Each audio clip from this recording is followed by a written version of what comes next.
ಪ್ರೀತಿಯ ವೀಕ್ಷಕರೇ, EPFನಲ್ಲಿ ಪಾಸ್ಬುಕ್ಕು ಮತ್ತು ಪ್ಯಾನ್ ಕಾರ್ಡನ್ನು ಹೇಗೆ ಲಿಂಕ್ ಮಾಡೋದು ಅಂತಕ್ಕಂಥದ್ದನ್ನು ನೋಡೋಣ ಬನ್ನಿ.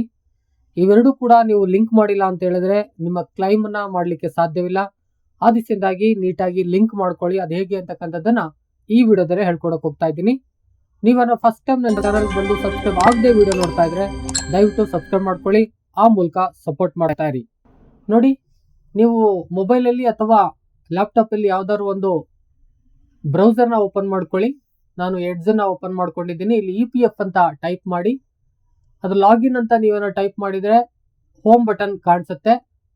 ಮೆಂಬರ್ ಹೋಮ್ ಅಂತ ಕ್ಲಿಕ್ ಮಾಡ್ಕೊಳ್ಳಿ. ಈ ಥರ ಒಂದು ಪೇಜು ಓಪನ್ ಆಗುತ್ತೆ. ಈ ಪಾಪಪ್ಗೆ ಓಕೆ ಕೊಟ್ಕೊಳ್ಳಿ. ಇಲ್ಲಿ ನಿಮ್ಮ UN ನಂಬರು ಮತ್ತು ಪಾಸ್ವರ್ಡನ್ನು ಹಾಕಿ ಸೈನ್ ಇನ್ನ ಮಾಡಬೇಕಾಗುತ್ತೆ. UN ನಂಬರು ಮತ್ತು ಪಾಸ್ವರ್ಡ್ ಹಾಕಿ ಸೈನ್ ಇನ್ ಮಾಡಿ. ಈ ಥರ ಪೇಜ್ ಓಪನ್ ಆಗುತ್ತೆ. ನಿಮ್ಮ ರಿಜಿಸ್ಟರ್ಡ್ ಮೊಬೈಲ್ ನಂಬರ್ಗೆ OTP ಬಂದಿರುತ್ತೆ. OTPಯನ್ನು ಹಾಕಿ ಆ ನಂತರದಲ್ಲಿ ನೀವು ಸಬ್ಮಿಟನ್ನು ಕೊಡಿ. ಈ ಥರ ಒಂದು ಪೇಜು ಓಪನ್ ಆಗುತ್ತೆ. ಈ ಪೇಜಲ್ಲಿ ಎಡಗಡೆ ವ್ಯೂ ಮೇನೇಜ್ ಇದೆಯಲ್ಲ, ಈ ಮೇನೇಜನ್ನು ಕ್ಲಿಕ್ ಮಾಡಿ KYC ಅನ್ನೋ ಮೇಲೆ ಕ್ಲಿಕ್ ಮಾಡಿ. ಅದು ಕ್ಲಿಕ್ ಮಾಡಿದ ಮೇಲೆ ಈ ಥರ ಒಂದು ಪೇಜು ಓಪನ್ ಆಗುತ್ತೆ. ಈ ಪೇಜಲ್ಲಿ ಹಿಂದೆ ಏನಾದರೂ ನೀವು KYC ಮಾಡಿ ಫೇಲ್ ಆಗಿರೋದು, ಸಕ್ಸಸ್ ಆಗಿರೋದು ಎಲ್ಲ ಡೀಟೇಲ್ಸ್ ಇರುತ್ತೆ. ಆದರೆ ಅಲ್ಲಿ ಮೇಲ್ಭಾಗದಲ್ಲಿ ಕೆಲವು ಪಾಯಿಂಟ್ಸ್ಗಳಿರುತ್ತೆ.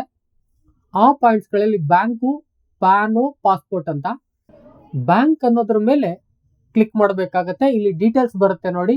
ನಿಮ್ಮ ಹೆಸರು, ಬ್ಯಾಂಕ್ ಅಕೌಂಟ್ ನಂಬರ್ನ ಕೇಳುತ್ತೆ. 2 ಸಾರಿ ಕೇಳುತ್ತೆ. ಅಕೌಂಟ್ ನಂಬರ್ ಹಾಕಬೇಕು, ಕನ್ಫರ್ಮ್ ಕೂಡ ಮಾಡಬೇಕು. ಅಕೌಂಟ್ ನಂಬರ್ನು ಹಾಕಬೇಕು, ಕನ್ಫರ್ಮ್ ಕೂಡ ಹಾಕಬೇಕು. ದೆನ್ IFSC ಕೋಡ್ ಕೂಡ ಹಾಕಬೇಕು, ಹಾಕಿ. ದೆನ್ ವೆರಿಫೈ ಕೊಡಿ.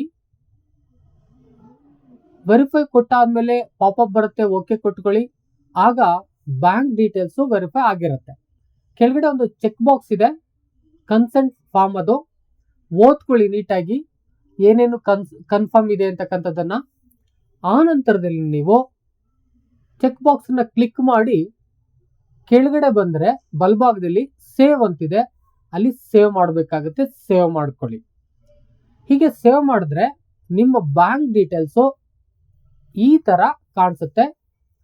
OTPನೂ ಕೂಡ ಬಂದಿರುತ್ತೆ. ಇಲ್ಲಿ ಓದ್ಕೊಳ್ಳಿ, ನೀವು ಹಾಕಿರೋದೆಲ್ಲ ಕರೆಕ್ಟಾಗಿದೆಯಾ ಅಂತಕ್ಕಂಥದ್ದನ್ನು ನೀಟಾಗಿ ಓದ್ಕೊಳ್ಳಿ. ಆ ನಂತರದಲ್ಲಿ OTP ಬಂದಿರುತ್ತೆ, OTPಯನ್ನು ಹಾಕಿ. OTPಯನ್ನು ಹಾಕಿ ನೀವು ಸಬ್ಮಿಟ್ನ ಮಾಡಬೇಕಾಗುತ್ತೆ. ಕೆಳಗಡೆ ಒಂದು ಬಟನ್ ಇದೆ, ಸಬ್ಮಿಟನ್ನು ಮಾಡಿ.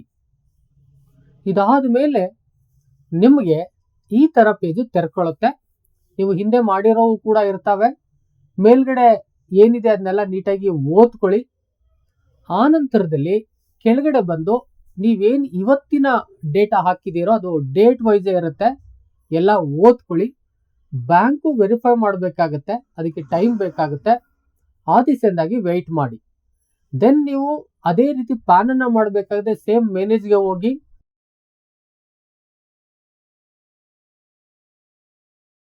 ನಂತರದಲ್ಲಿ ಬ್ಯಾಂಕ್ ಕ್ಲಿಕ್ ಮಾಡಿದ್ರಲ್ಲ, ಈಗ ಪ್ಯಾನ್ ಅಂತ ಕ್ಲಿಕ್ ಮಾಡಿ.